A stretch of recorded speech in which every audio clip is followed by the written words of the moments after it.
ಜೈ ಶ್ರೀರಾಮ್. ನನ್ನ ಆತ್ಮೀಯ ಸ್ನೇಹಿತರಿಗೆಲ್ಲರಿಗೂ ನಮ ಶಿವಾಯ. ಸಾಧು ಸಂತರಿಗೂ ಋಷಿಮುನಿಗಳಿಗೂ ನಮ ಶಿವಾಯ, ನಮ ಶಿವಾಯ. ಹಾಗೆಯೇ ನಾನು ನಿಮ್ಮ ಆತ್ಮೀಯ ಸ್ನೇಹಿತ ಚಂದ್ರಕಾಂತ್ ಯೋಗ ಗುರುಜಿ, ಜಪ್ಪು ಕೊಡುಪಾಡಿ ತೋಟ, ಮಂಗಳೂರು. ನಾನು ಇವತ್ತು ನಿಮಗೆ ದೈವದ ಶುದ್ಧೀಕರಣದ ಬಗ್ಗೆ ಮಾಹಿತಿಯನ್ನು ಕೊಡ್ತಾ ಹೋಗ್ತೇನೆ. ಕೆಲವರು ಬರ್ತಾರೆ, ದೈವದ ಶುದ್ಧೀಕರಣದ ಬಗ್ಗೆ ಮಾತಾಡ್ತಾರೆ. ಕೆಲವರು ಅವರ ಮನೆಗೆ ಕೊಂಡೋಗ್ತಾರೆ, ದೈವ ಶುದ್ಧೀಕರಣ ಮಾಡಿ ನಮ್ಮ ವರ್ಷದ ಪ್ರತಿಷ್ಠೆ ಮಹೋತ್ಸವ ಅಂತ ಹೇಳ್ತಾರೆ. ನೋಡಿ, ಕೆಲವರ ಮನೆಯಲ್ಲಿ ದೈವವನ್ನು ನಂಬಿದ್ದಾರೆ, ಮನೆಯ ಒಳಗಡೆನೇ ನಂಬಿದ್ದಾರೆ, ಹೊರಗಡೆ ಸ್ನಾನ ಮಾನಾದಿಗಳನ್ನು ಕಟ್ಟಿಲ್ಲ, ಗುಂಡ ಗೋಪುರಗಳನ್ನು ಕಟ್ಟಿಲ್ಲ. ಕೆಲವರು ಮನೆಯಲ್ಲಿ ಸಣ್ಣ ಜಾಗ ಇದ್ದರೂ ಕೂಡ ಮನೆಯಲ್ಲಿ ನಂಬ್ತಾರೆ. ಆದರೆ ಕೆಲವುದು ಮನೆಯ ಒಳಗಡೆ ಇರುವಂಥ ಅವರ ಮಂಚದಲ್ಲಿರುವಂಥ ಏನು ಮೂರ್ತಿದೆ, ಅದು 7 ಫೀಟ್ ಇದೆ, 7 ಇಂಚಿದೆ. ನಿಜವಾಗಿಯೂ ಮನೆಯ ಒಳಗಡೆ ಇರಬೇಕಾದದ್ದು 5 ಇಂಚಿನ ಮೂರ್ತಿ ಇರಬೇಕು. ದೇವರ ಮೂರ್ತಿ ಆದರೂ ಕೂಡ 5 ಇಂಚಿದ ಒಳಗಡೆ ಇರಬೇಕು. ಇದು 7 ಇಂಚ್ ಇರ್ತದೆ. ಇದು ತೊಂದರೆ ಅವರಿಗೆ, ಮನೆಯವರಿಗೆ. ಯಾಕೆಂತ ಕೇಳಿದರೆ, ಮನೆಯ ಒಳಗಡೆ ಅಷ್ಟು ದೊಡ್ಡ ಮೂರ್ತಿಗಳನ್ನು ಇಡಬಾರ್ದು. ಮತ್ತು ಅವರು ಮನೆಯಲ್ಲಿ ಆ ದೈವದ ಮೂರ್ತಿಯನ್ನು, ಆ ಪಂಚಲೋಹದ ಮೂರ್ತಿ ಕಪ್ಪು ಕಪ್ಪಾಗಿರ್ತದೆ, ಅದನ್ನು ಒಂದು ಶುದ್ಧೀಕರಣ ಮಾಡಲಿಕ್ಕೂ ಕೂಡ ಹೊರಗಿನಿಂದಲೇ ಜನ ಬರಬೇಕಾ? ನಮ್ಮ ದೈವದ ಮೂರ್ತಿಯನ್ನು ನಮಗೆ ಶುದ್ಧೀಕರಣ ಮಾಡಲಿಕ್ಕೆ ಆಗೋದಿಲ್ವ? ಹೊರಗಿನಿಂದ ಜನ ತರಿಸಿ ಅವರಿಗೆ ಸುಮ್ಮನೆ 7-8 ಸಾವಿರ ಕೊಡುವ ಬದಲು ಅದಕ್ಕೆ ಪಾತ್ರೆಗಳಿರ್ತಾರೆ, ದರ್ಶನದ ಪಾತ್ರೆಗಳಿರ್ತಾರೆ, ಅವರನ್ನೇ ಅದನ್ನು ಕ್ಲೀನ್ ಮಾಡಿಸಿ ತೊಳೆಯುವಾಗ ಅವರಿಗೆ 7-8 ಸಾವಿರ ಖರ್ಚು ಸುಮ್ಮನೆ. ನಿಮ್ಮ ಮನೆಯಲ್ಲಿಯೇ ದೈವದ ಚಾಕಿರಿ ಮಾಡುವವರಿಲ್ವಾ? ನಿಮಗೆ ಆಗುವುದಿಲ್ವಾ?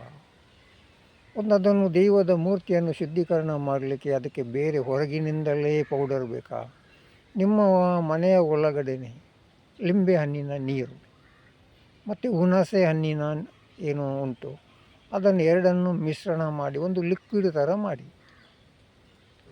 ಆ ಮೂರ್ತಿಯನ್ನು, ಆ ಸತ್ಯದೇವತೆ ಮೂರ್ತಿ ಇರ್ಬೋದು, ಕಲ್ಲುಟ್ಟಿ ಪಂಜುರ್ಲಿ ಮೂರ್ತಿ ಇರ್ಬೋದು, ಇನ್ನೂ ಈ ಥರ ಯಾವುದೇ ಮೂರ್ತಿ ಇರ್ಬೋದು, ಆ ಲಿಂಬೆ ಹಣ್ಣಿನ ರಸ, ಹುಣಸೆ ಹಣ್ಣಿನ ಒಂದು ಪೇಸ್ಟನ್ನು ಎರಡನ್ನೂ ಮಾಡಿ ಆ ಮೂರ್ತಿಯನ್ನು ಚೆನ್ನಾಗಿ ತೊಳೆದು ಬಿಡಿ.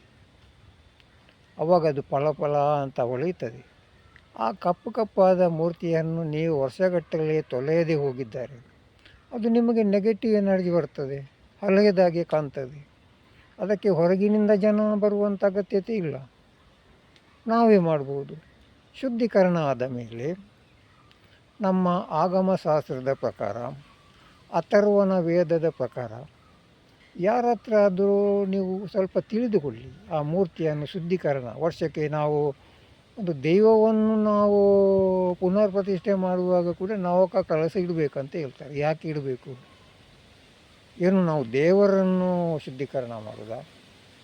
ಕೆಲವರು ಕೊರಗಜ್ಜನ ಪ್ರತಿಷ್ಠೆ ಮಾಡುವಾಗ ಕೂಡ ಬ್ರಹ್ಮ ಕಲಶವನ್ನು ಇಡ್ತಾರೆ. ಏನು ಇವರಿಗೆ ಇಷ್ಟಿನ ಗೊತ್ತಿರುವುದು? ನಮ್ಮ ದೈವ, ನಮ್ಮ ಮನೆಯ ಒಳಗಡೆ ಇರುವಂಥ ದೈವ, ನಮ್ಮ ಪ್ರೀತಿಯ ದೈವ, ಈ ದೈವವನ್ನು ನಾವು ಶುದ್ಧೀಕರಣ ಮಾಡಲಿಕ್ಕೆ ಹೊರಗಿನಿಂದ ಜನರನ್ನು ತರಿಸಿ ಅವರಿಗೆ ಹಣ ವೇಸ್ಟ್ ಮಾಡುವ ಬದಲು ನೀವು ಅದನ್ನು ಶುದ್ಧೀಕರಣ ಮಾಡ್ಬೋದಲ್ಲ? ನೋಡಿ, ಸಾಧ್ಯ ಇದ್ದರೆ ಗೋಮೂತ್ರವನ್ನು ಹಾಕ್ಬೋದು ನಿಮ್ಮ ಮೂರ್ತಿಗೆ, ಹಾಲಿನಿಂದ ಶುದ್ಧೀಕರಣ ಮಾಡ್ಬೋದು.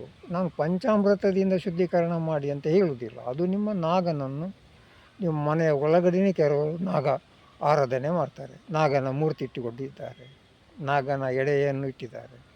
ಅದರ ಬಗ್ಗೆ ನಾನು ನಿಮಗೆ ಬೇರೆ ಮಾಹಿತಿ ಕೊಡ್ತೇನೆ.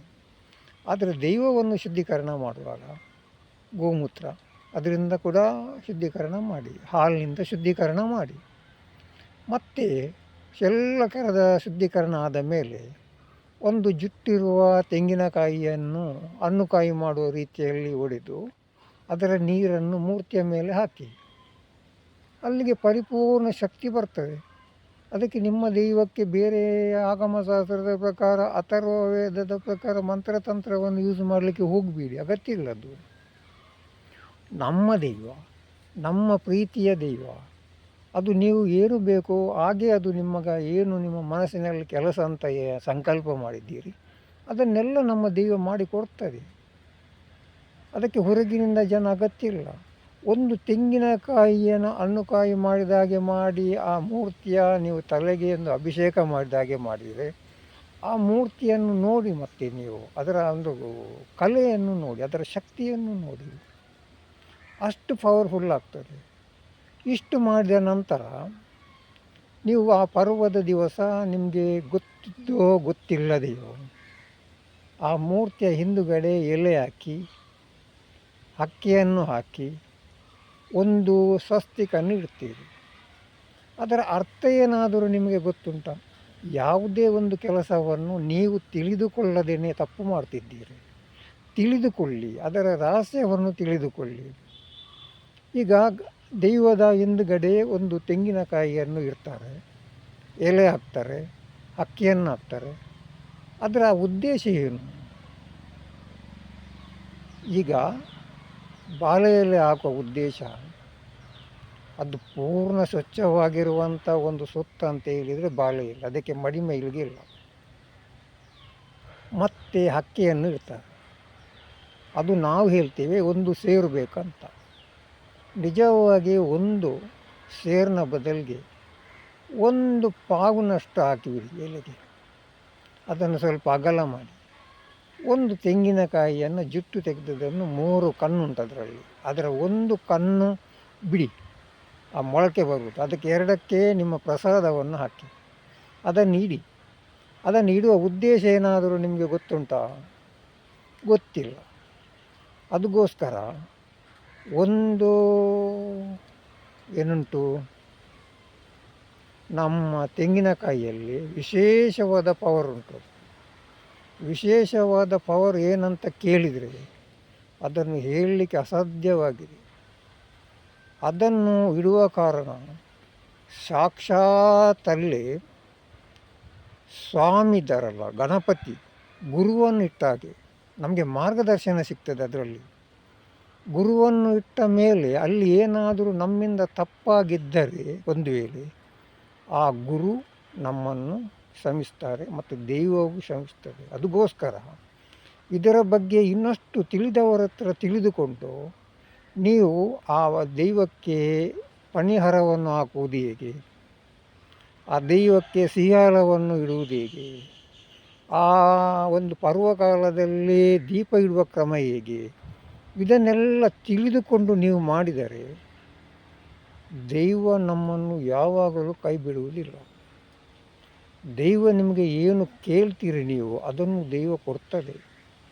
ಈ ಕಲಿಯುಗದಲ್ಲಿ ದೈವಕ್ಕೆ ಅಂಥ ಒಂದು ಅನುಗ್ರಹವನ್ನು ಕೊಟ್ಟಿದ್ದಾರೆ ಪರಮಾತ್ಮ. ಇದನ್ನು ನೀವು ಪರೀಕ್ಷೆ ಮಾಡಲಿಕ್ಕೆ ಹೋಗಬೇಡಿ. ಆದರೆ ನೀವು ಶ್ರದ್ಧಾ ಭಕ್ತಿಯಿಂದ ಮಾಡಿದಾಗ ನಿಮ್ಮ ಸಮಸ್ಯೆಗೆ ಖಂಡಿತವಾಗಿ ಉತ್ತರ ಸಿಗ್ತದೆ. ಆದರೆ ನೀವು ಏನು ಮಾಡ್ತೀರಿ, ಹೊರಗಿನಿಂದ ಜನ ತಂದು ಅವರ ದರ್ಶನದಲ್ಲಿ ನೋಡಿ, ನಾವು 10,000 15,000 ಕೊಟ್ಟು ದರ್ಶನ ಸೇವೆಗಂತ ನಿಲ್ಲಿಸ್ತೇವೆ. ಇಷ್ಟು ಹಣವನ್ನು ಕೊಟ್ಟು ಅವರ ಬಾಯಿಂದ ಸುಳ್ಳು ಹೇಳಿ ಕೊನೆಗೆ ನಮ್ಮನ್ನು ದಿಕ್ಕು ತಪ್ಪಿಸ್ತಾರೆ. ಅದಕ್ಕೋಸ್ಕರ ಆದಷ್ಟು ದರ್ಶನದ ಸೇವೆಯನ್ನು ನಾವು ನಿಲ್ಲಿಸುವುದೇ ಒಳ್ಳೆಯದು. ನಮ್ಮ ಮನೆಗೆಲ್ಲ ಅವರನ್ನು ತರಿಸುವುದು ಬೇಡ. ಸತ್ಯ ಹೇಳಿದರೆ ತೊಂದರೆ ಇಲ್ಲ, ಅಲ್ಲಿ ಸುಳ್ಳು ಬರ್ತದೆ ಅಲ್ವಾ. ಅದಕ್ಕೆ ಕಾರಣ ಏನಾದರೂ ನಿಮಗೆ ಗೊತ್ತುಂಟ? ಇದಕ್ಕೆ ಕಾರಣ ಏನು ಅಂತ ನಾನು ನಿಮಗೆ ಇನ್ನೊಂದು ವಿಡಿಯೋದಲ್ಲಿ ತಿಳಿಸಿಕೊಡ್ತೇನೆ. ಮತ್ತು ದೈವವನ್ನು ರಾತ್ರಿಯಲ್ಲೇ ನಾವು ಕೋಲ ನೇಮ ಮಾಡಬೇಕಾ, ಹಗಲಿನಲ್ಲಿ ಮಾಡಲಿಕ್ಕೆ ಆಗುವುದಿಲ್ವಾ, ಇದರ ಬಗ್ಗೆಯೂ ನಿಮಗೆ ನಾನು ಮಾಹಿತಿಯನ್ನು ಕೊಡ್ತೇನೆ. ಹಾಗೆಯೇ ನನ್ನ ಮಾತು ನಿಮಗೆ ಸರಿ ಅಂತ ಅನಿಸಿದರೆ ಇದನ್ನು 4 ಜನರಿಗೆ ತಿಳಿಸಿ.